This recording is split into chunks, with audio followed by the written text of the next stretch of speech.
I like individual battles within a team battle as well, and seeing, you know, how can they stop them, how physical does a full-back get or a centre-half get against a centre-forward. It's great to watch. Give me your best battle. Who did you always look forward to facing off against? Look forward. I didn't look forward to facing off against many wingers. I've got to be honest with you. I mean, you know, I played against and marked David Beckham, but you couldn't get near him, not because he was necessarily the quickest, but he would be so clever. If you got tight, he'd play one touch around you. If you weren't tight, he'd take one touch, then whip in one of his world-class crosses. So, you know, I'm pleased to say I've been on the same pitch as David Beckham. Refused to ask for his shirt. I'm not into any of that.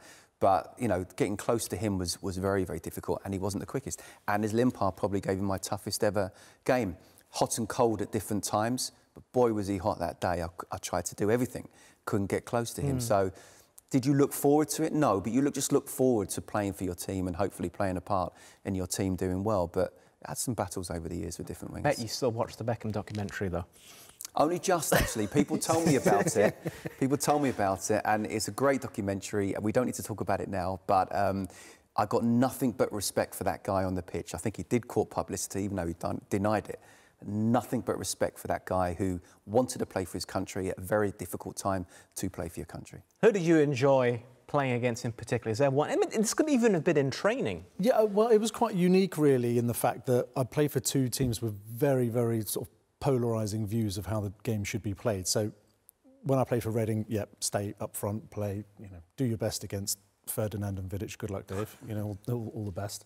But if you scored, which I was lucky enough to do, it did mean a little bit more to me, you know, at those moments, trying to, God, still now when I think about it, some idiot let me play against Ferdinand and Vidic, which is amazing. But then when I went to Stoke and I had to play as a sort of a midfielder, I'd get the man marking roles, you know, so it'd be, you know, Dave, can you just sit on Paul Scholes and make sure he doesn't do... I don't think I even saw Paul Scholes. I couldn't get anywhere near Paul Scholes. Was it a red hair thing? I think it could have been. It wasn't attracting. It was doing the... Yeah.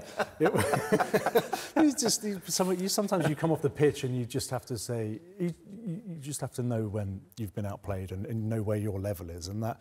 You're trying to man-mark Paul Scholes. I mean, where do you start with that? Yeah. It's ridiculous. Yeah.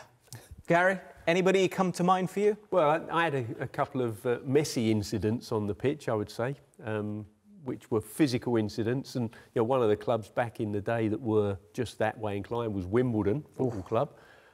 For our younger viewers, well, have a look. The Crazy Gang, they were called known for as a the reason. Crazy Gang, and a couple of characters in particular. So, you know, I always tried to play the game with kind of intelligence and less aggression, but you know, Wimbledon played it with a certain amount of intelligence and a huge amount of aggression, and I never enjoyed those particular games, that's for sure. Yeah. And came off on the wrong end of a couple of challenges as well.